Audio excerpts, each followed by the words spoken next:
Hey everyone, happy Canadian Thanksgiving to you all. I'm Zell, this is Zell Media, and I'm here to present to you guys One Piece chapter 1028.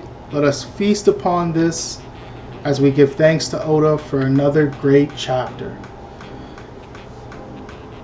Starting out with the cover art, I want to give thanks to Oda real quick. He is outstanding for doing this, and I would like to continue on to say thank you, Mr. Sakurai, for everything that you've done for us. Smash Bros. Is one of the greatest franchises that I ever got to participate in. I've been playing it since I was knee-high to a grasshopper. Like, this is amazing. I still play it to this day. I played it when I was a kid. It's an outstanding series, and I'm very, very grateful for your hard work. So thank you, Mr. Sakurai. Many congratulations on creating a masterpiece. This week's cover art is in celebration of the final character, the ending of Smash as the final character was revealed. A game beloved by myself and many millions across the world that Mr. Sakurai worked painstakingly on for many years. Oda definitely is the GOAT for this, and in the immortal words of Riley Freeman from the Boondocks, game recognizes game, and I am certain that Sakurai is looking pretty familiar to our Goda. Kicking off the chapter, we are greeted by the members of CPI Just Zero, and a man who I have lots to say about in another video coming up soon, in Rob Lucci. This is our first look at Lucci in quite a while. We saw him, I think, last time in Reverie, but I'm not certain. Comment section, please feel free to let me know if I'm wrong. He's back. He's tied again to Nico Robin in this adventure, just like he was in our first time meeting him. And there will be more callbacks to Enies Lobby as we move forward. However, he and Agent Bowler Hat, I don't know what this dude's name is. It doesn't say anything on the wiki that he has a name, so he's Bowler Hat for now until we get a better name for him. Feel free to put it in the comments. They're going back and forth on the existence of Momo and the confirmation of Vegapunk having created a successful devil fruit. This is scary for Vegapunk at the very least, or should be scary for Vegapunk, because now that it's out there that his fruit worked, the world government, if they weren't already chasing him down or working him like a horse, is going to continue working him even harder and asking him to produce these devil fruits.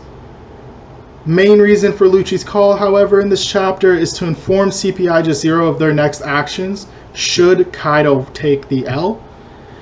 The world government is going to take control of Wano. This is completely logical.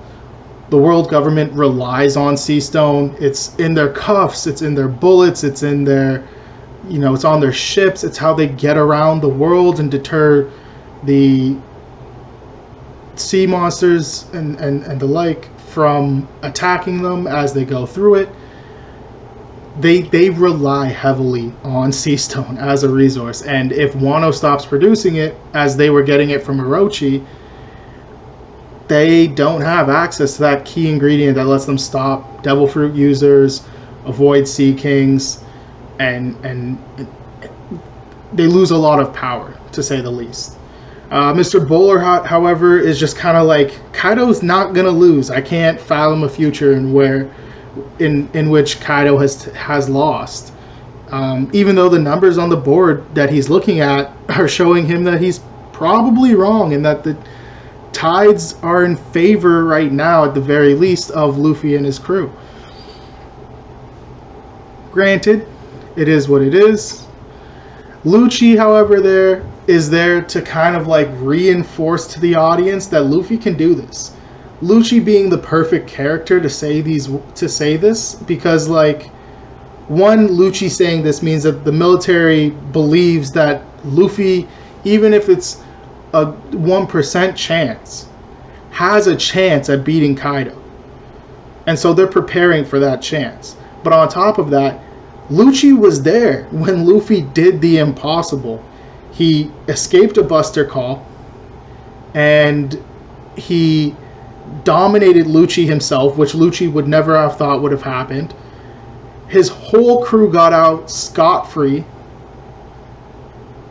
with only losing the ship as their ally, and the ship was done when they came into Eni's lobby, or when they came into Water 7. So, like, it was a loss, and we all remember it and mourn it. And the Mary was a moment, okay? The loss of the Mary was a moment. No one's going to deny that. But they didn't lose any of their human members of the crew at the time. So Lucci watched Luffy do this impossible feat, and so him saying, "This is what we're doing regardless, and you have to be ready for it," it kind of reinforces that Luffy is just this force of nature, this hurricane that's ready to blow down everybody's doors. You put that somebody in front of that boy's path, and he's just going to tear him down. Anyways, we move forward from that. We see the scene where their second objective is revealed. Their second objective being the capture of Nika Robin.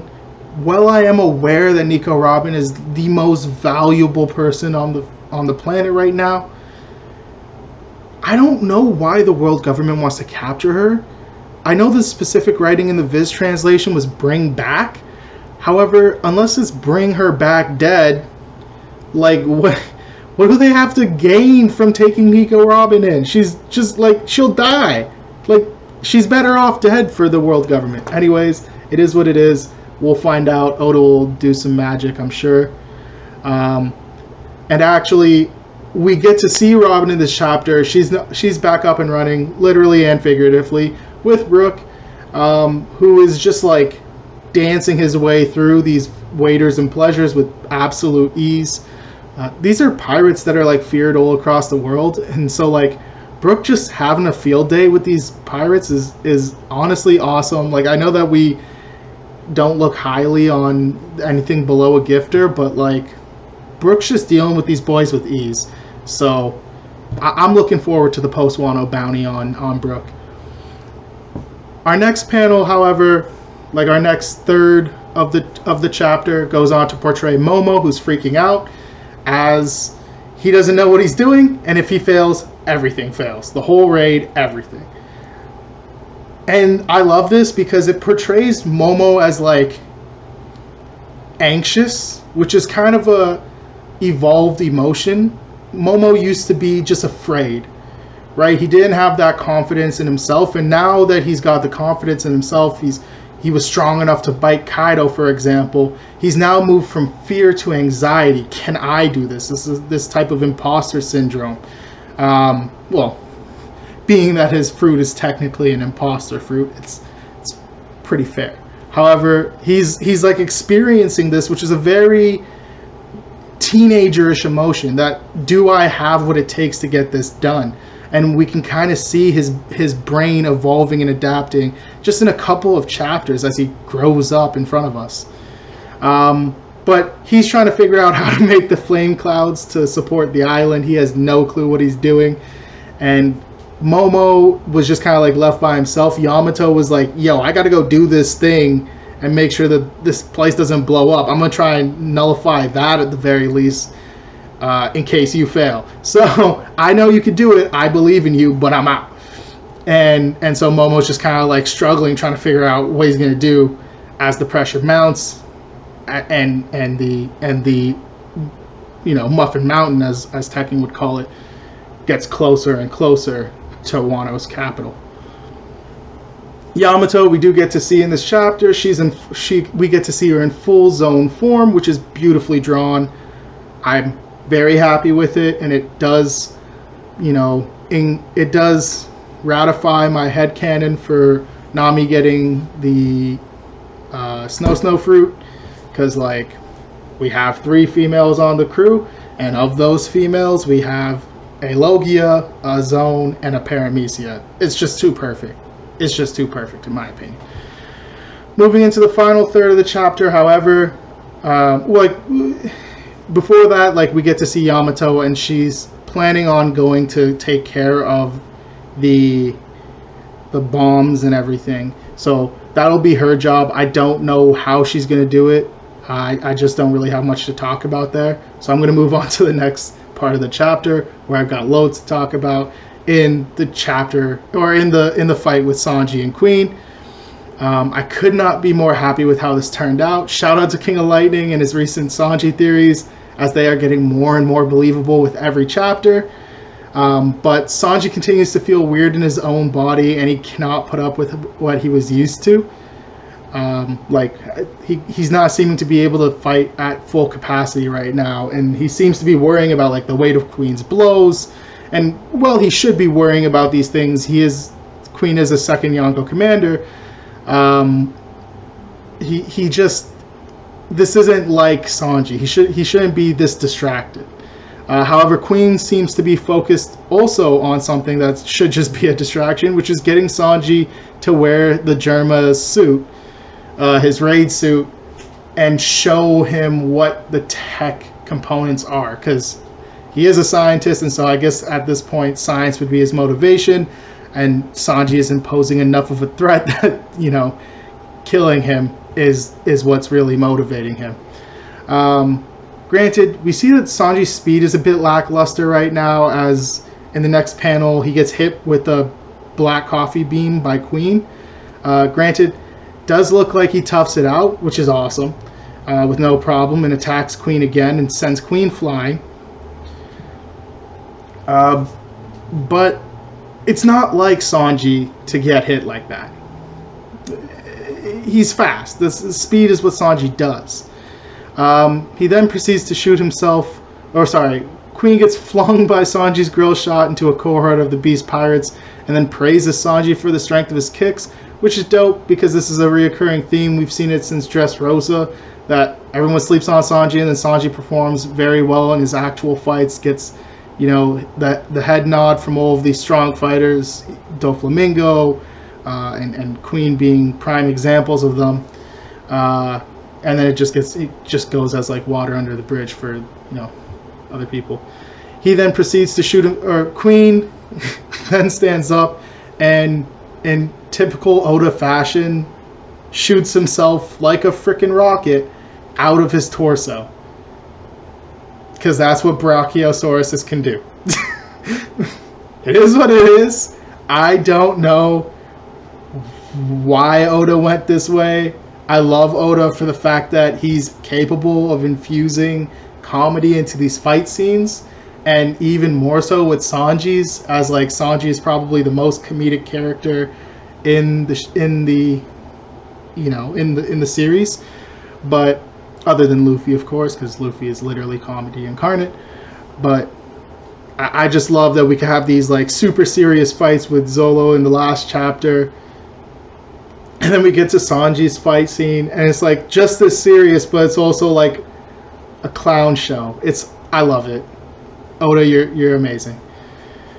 It's just so much playfulness in these fights, and yet it's still serious, and it's still, hard contests, and we still look at Sanji afterwards as though he's defeated one of the most ridiculously strong people in the world, which he has.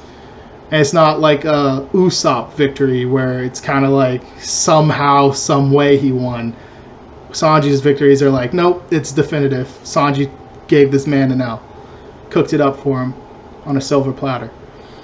But yeah, so Queen proceeds to fling himself out of his torso and wrap Sanji up in this kind of snake coil that he calls the Brachiocoilus. And then he proceeds to, apply more and more pressure, and Sanji's bones eventually start getting crushed. We do get to see Sanji bleed a little. Not bleed, but he coughs up blood, which is important.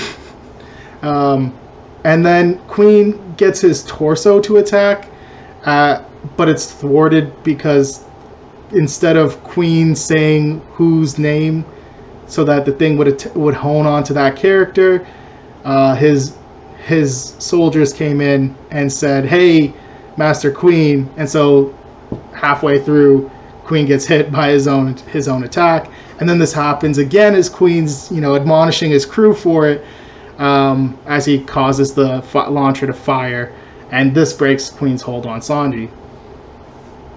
Sanji comes out of this looking like hell.